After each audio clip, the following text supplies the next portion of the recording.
إن الحمد لله نحمده ونستعينه ونستغفره ونعوذ بالله من شرور أنفسنا ومن سيئات أعمالنا من يهده الله فلا مضل له ومن يضلله فلا هادي له ونشهد أن لا إله إلا الله وحده لا شريك له ونشهد أن محمدا عبد الله ورسوله صلى الله عليه وعلى آله وصحبه وسلم تسليما كثيرا. أوصيكم ونفسي بتقوى الله عز وجل كما جاء في محكم التنزيل. يا أيها الذين آمنوا اتقوا الله ولتنظر نفس ما قدمت لغد واتقوا الله إن الله خبير بما تعملون. Dear brothers and sisters, Alhamdulillah, Alhamdulillah, hamdan kathira. We are blessed.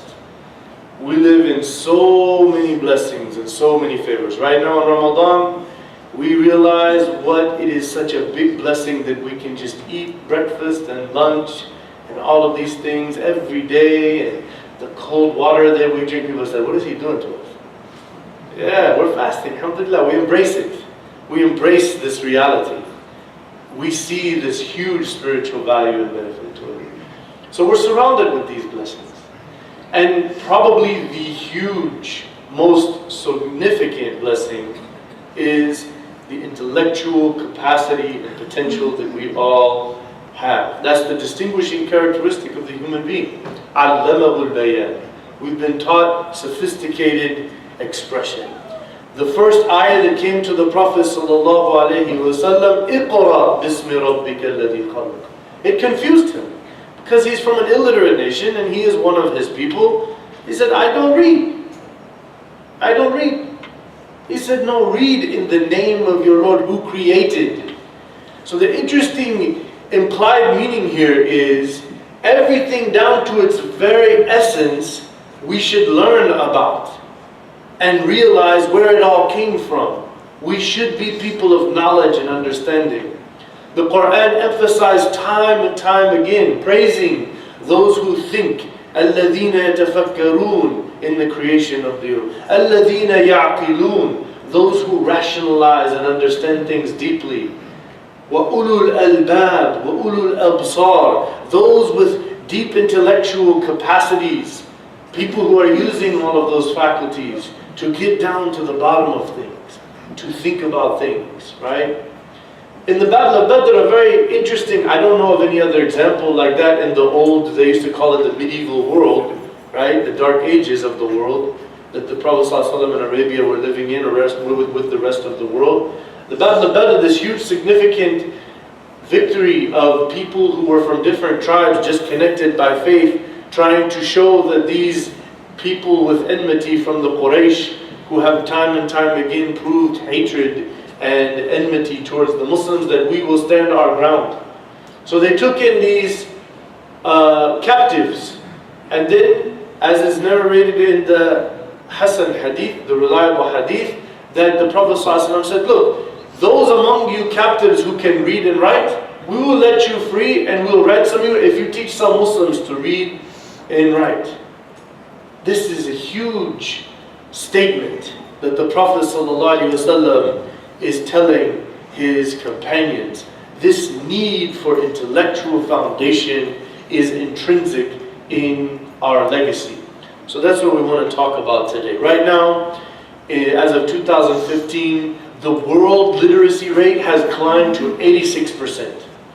So the world literacy rate, the ability to read and write, right? Basic tools of academics, 86% world average. And believe it or not, like almost all South American countries, 90s, high 90s. Those are seen as third world. Many other third world countries have reached up into the 90s, right? In some of them Muslim countries. But the unfortunate sad fact is that it is many majority Muslim countries with 40s and 50s right now that are keeping that high 90 average down to 86, right? It is because of an intellectual dark ages the Muslims have gone into with governments and leadership who do not care about the growth and progress of their people. See, some people that are born and raised today in the world, they look at things with an inferiority complex. They say, well, and back home, it's just poverty and illiteracy, and we had to come to the West so we can learn from these people. I hope you pay attention to today's sermon, even though we're fasting, because we'll see the tables have actually turned from where they started when we talk about the foundation of the world's intellectual standard of greatness. And where did that come from? So basically, we'll start with Zaytuna. Zaytuna was founded in the Umayyad dynasty. So this is within 70 years after the Prophet ﷺ's passing. Some scholars gathered in a place in modern-day Tunisia. And they said, okay, we know that there is grammar in Arabic. We know there is understanding how words change, morphology, sarf. We know that there is the Quranic sciences and the qira'at and this and that. We know there are statements from the Prophet and there is this. And we know that some people have taken vast amounts of knowledge in these fields. So they said, you know what? Let's institutionalize a system of licensing. So when we say a university, what is the hallmark of a university? It is different disciplines gathering in one arena, and then people who have been mastered and trained by other masters will license, they will give ijazah, they will give after testing and going over lots of rigorous training, usually over a curriculum-based text, they will give them their license. The first record in the history of mankind that existed is instituted by Muslims in Tunis at Jami' al-Zaytuna. So this is that's why they call it Zaytuna Institute in California. That's what they're trying to do here, is to establish something along similar lines. So that was within 100 years after the Prophet ﷺ. And then we have, in the growth and the development of the Caliphate, the Abbasides took control. And so in the year 810, the early 9th century, we have a caliph of the Abbasides who was a very great leader, Harun al-Rashid, very well respected for his leadership. And he was a devout Muslim. And in this caliphate, he said, we keep having our people leave because of the injunctions in our religion, in our scripture, to learn and to become knowledgeable and to use our intellect. So they go travel to Greece and India and other places to seek the sacred sciences of the world, right? And relate that to Islam and be somebody of knowledge. He said, how about here's what we'll do. I'm going to give from the caliphate, actually his son Ma'mun did this. He said, I'm going to give an unlimited resource of funding that the Muslims need to go into the other parts of the world and buy the manuscripts of all scientific knowledge and master their languages and then come back and bring some of their scholars of language here, and I will give them great quarters to live in.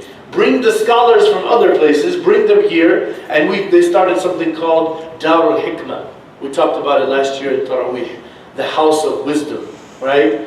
And so this was by the Caliphate, the Islamic State. They were saying, go buy all the knowledge, translate it all here, and build this intellectual greatness in our own. And we will pay people.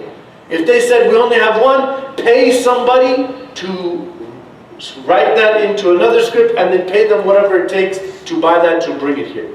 So that was the House of Wisdom. In the House of Wisdom, philosophy, mathematics, the foundations of modern algebra and trigonometry were all formed. Sine, cosine, tangent, all of that was invented here in the House of Wisdom, right? And so then you have astronomy, you have cartography. The first world map that is comparable to what we know in the last 100 years to be a correct world map was in this place 200 years after the Prophet ﷺ, founded by Muslims at the hands of Ma'mun, right? If you look at all the other world maps, they were all over the place and they thought everything was one way and they did not have an assessment of the correct boundaries and how it really looked. So this was the beginning of a great standard of intellectual institutionalization. Unfortunately, why it's not so deeply known about every detail of all that knowledge is because when the Mongols, a real barbaric historical empire came through. They absolutely destroyed the land, they destroyed the House of Wisdom, and they took all of these books and threw them in the Tigris River. And there are hundreds of thousands of books taken from this gigantic library that the Muslims had amassed over 4 centuries, right? Longer than the existence of the United States. They had been building this intellectual foundation of the world, and these crazy heathen Mongol people came and destroyed it. So that's kind of an introduction, right? Those are 2 things that aren't really emphasized in our history books here. I'm sure most of your kids who go to public schools did not get much focus on this great legacy. So we're going to add to that, but this is actually from collegestats.com. When you look on their website, you look up the first 3 universities. And if you go to most Encyclopedia Britannica and others, you're going to get the first 3 deeply functional universities were founded by Muslims. The first one is Jami'atul Qarawin. And so there is a woman named Fatima al-Fihri. She is of a very rich family from the Umayyads. This is not Fatima related to anything of the Fatimiyya. We'll get to that in a moment. But Fatima al-Fihri, her dad was a very rich caravan-owning Muslim. And so he left this world and had 2 daughters. So all that giant fortune was split. So Fatima al-Fihri, rahimahullah ta'ala, was a devout Muslim woman. So she basically said, I want to put all of that into building an amazing mosque surrounded by institutions of intellectual development. Classrooms, as it were, right? And so, took 2.5 years. And as a matter of fact, she made this policy that she would make siyam and qiyam every day, as it's narrated about her, until it was done, for 2.5 years, right? So then this great institution was established in Fez, al-Maghrib, Morocco, right? And so because they came from Qarawin, Qayrouan is the place that they call it Jami'atul Qarawin. So now you have this university. It's still functioning today, right? So the standard that they established back then was you have different scholars issuing licenses in different sciences in this place. And so that you can go to Jami'atul Qarawin right now and get degrees in so many disciplines and so forth. It is the oldest standing university in the history of mankind. And it was instituted by Muslims under a caliphate in an Islamic state because of Islamic values and beliefs. You get the point? It's very important that we know these things. It is crucial because there are elements that would have you never know this and to misunderstand it if you heard about it, that it's not that big of a deal, because it is a big deal, right? So then the next one is Jami'at al-Azhar. This was Dawla Fatimiyya, it was a Shiite group. They said, you know what, we have these different scholars coming through with different bases of knowledge and different madhabs and so forth. How about we have a place where everybody can come together and study the sciences and learn from each other and learn cross-discipline. So they established the Azhar University, and this is 970. This is a couple hundred years after the Prophet ﷺ. And that you can still go to Azhar, study Islam and so forth. And you know, Jamal Abdel Nasser did not do too many great things for our ummah, but he did reestablish a mentality that had been lost, which is he said we need to have all of the sciences, not just to be a religious institution. And that's what we saw in the early caliphate, and in the Quran and the Sunnah highly emphasized that a Muslim should not secularize themselves. They shouldn't say, okay, this is just religion, so I just study religion, then I don't know anything about science and all of that. We should learn it all together, because it all is from the khalq of Allah subhanahu wa ta'ala. Iqra bismi rabbika alladhi khalaq.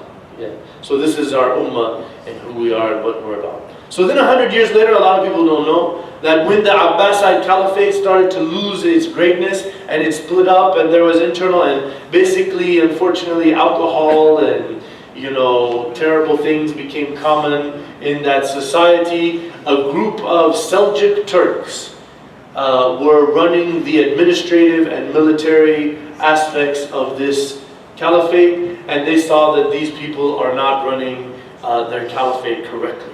And so then they had a discussion amongst themselves, these Seljuk Turks. They said, look, these people are lazy, they sit around, they're drinking, men are wearing gold and silk and this and that and the other and all this dunya, worldly attachment, and they're not very observant of their religion. They're calling themselves a caliphate, and this is a disgrace to the Prophet ﷺ.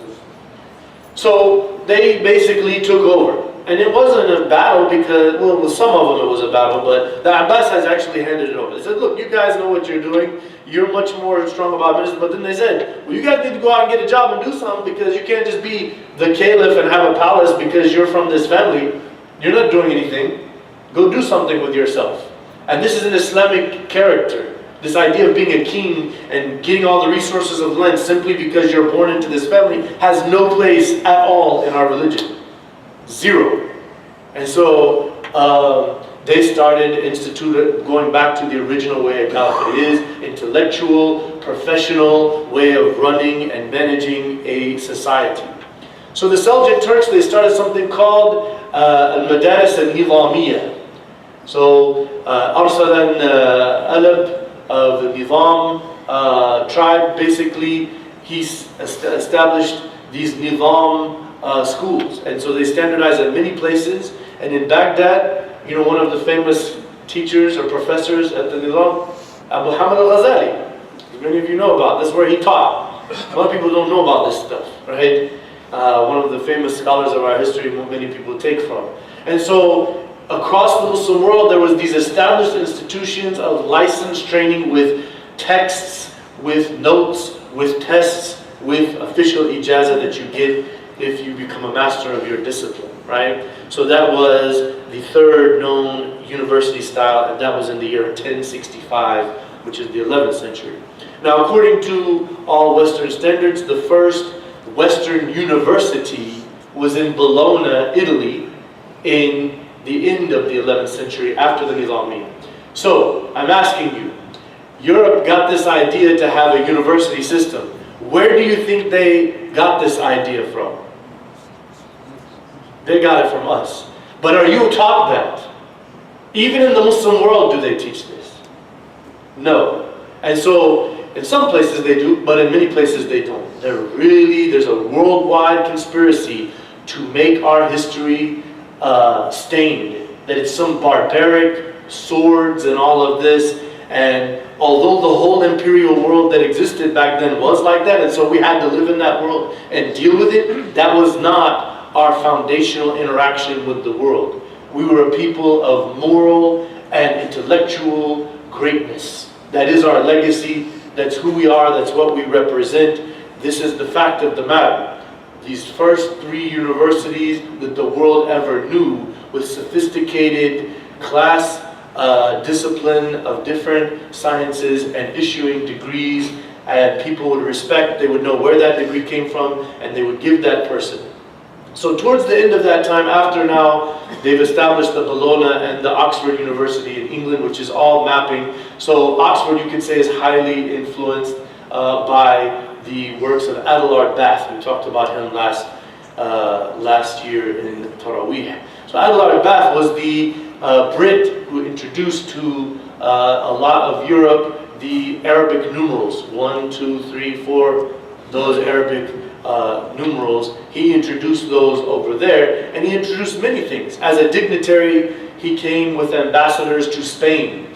And he said the thing that moved me in Spain was these deeply religious Muslim people, they felt that to be a true man, to grow up, to be a man or a woman of intellect and reason, you had to study various disciplines.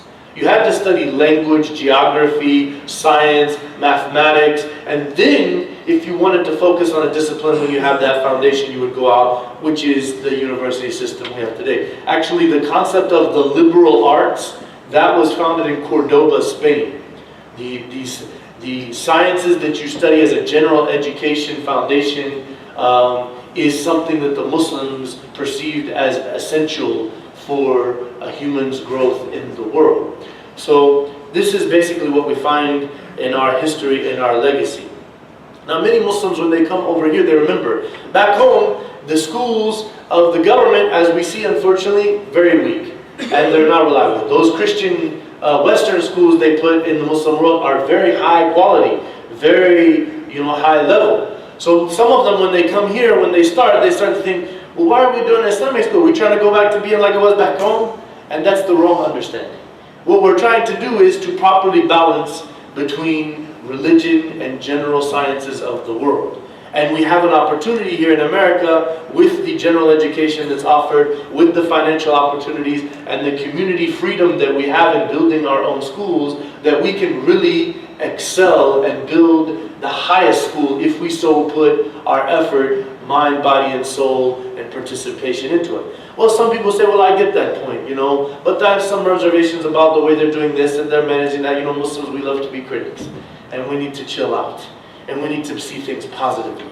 And we need to look for the good. And we need to not nitpick. But see, some people, they can't help it. So it says, I saw this one guy doing this, how their board works, this is how this policy they have. Is the best way to deal with that to just say, okay, I don't agree with everything, so I'm just going to not be part of it. I'm not going to put my kids in there. I'm going to, be off the... No. I would say that the best way to deal with that is to be a moral support, be part of a community effort to help build and grow and develop the institution, to put our kids in there, to give our feedback, to be on the PTO and all of that so that we can help build this institution. Because the bottom line is, my brothers and sisters, we have a institution here, Peace Academy. And unlike many, dare I say most, Islamic schools, it has been reaccredited by regional professional accreditations of colleges and schools. It has been given feedback from internal efforts from the community and changed many policies in its growth and development. And the Rhodes Scholars and Merit Scholars that are in this school, all of the averages are higher than Jinx and Union and Broken Arrow of the test scores and everything that they have, right? So from the academic side, there's absolutely no argument that there's anything wrong with the academics, right? Somebody may have, well, what about something else? Well, get involved and be a part of its growth and development. I would say in my experience with working with Peace Academy and having my kids in there, the thing that is really giving me the most hope for the future generations to build and grow this institution is the recent establishment of an alumni body and board. And those alumni people who went up through Peace Academy and were trained there and taught there are now on the board. And they're helping make decisions, and they're giving feedback, and they're helping fix things from a unique perspective of someone who was raised here within that institution, who has a mindset that is local to where they're being raised, and they're helping to add that benefit. And that is something many other Islamic schools have not achieved yet and are far from achieving. So it is our heavy responsibility to support our institutions, because the world is going to say here in Tulsa, Oklahoma, Peace Academy is an Islamic school. Meaning what? The Muslim community made that. Alhamdulillah, we have moved up and up with, there's nothing in the Peace Academy that has gone down. There's absolutely no data to support that. It's only gone up. If we wanted to excel at a faster rate, it requires financial support. That's the bottom line of the whole issue. There needs no more convincing on the issue. It's our school. Whether your kids are in there or not, then you need to financially support this Muslim institution so it can grow and develop naturally with the financial support that it needs. So I ask Allah subhanahu wa ta'ala to open our hearts for this noble cause.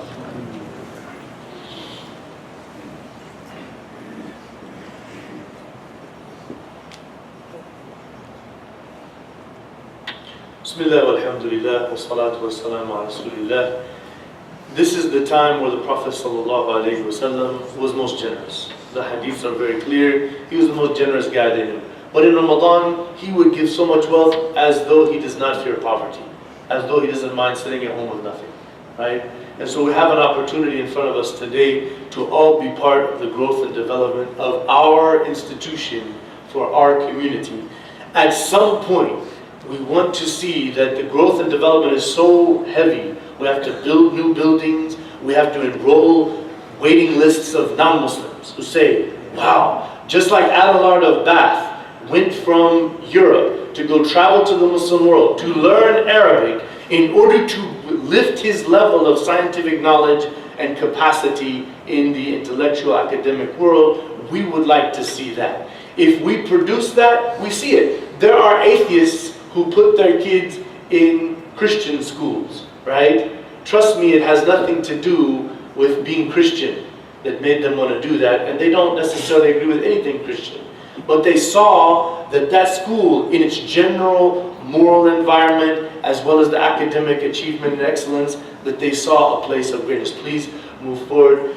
We ask Allah subhanahu wa ta'ala to facilitate our hearts towards Him. Ya Allah, motivate and inspire our hearts to move towards You and Your pleasure by supporting Your cause in this life. Make us of those who wish to struggle and strive for Your cause, to seek knowledge and understanding of Your faith, to be people who are representing and shining the light of Islam, to be people who work to make sure that we can develop other people that can shine Your light. Ya Allah, we ask Your forgiveness for those of us who are with us and those who have passed away, who truly believe in You, and forgive all of our shortcomings, weaknesses, and mistakes, and help emphasize in us all of our goodness and strength, and help us come together to work for our goodness and strength in this life and eternal bliss in Your presence in the hereafter. And send Your peace and blessing on Prophet Muhammad sallallahu alaihi wasallam.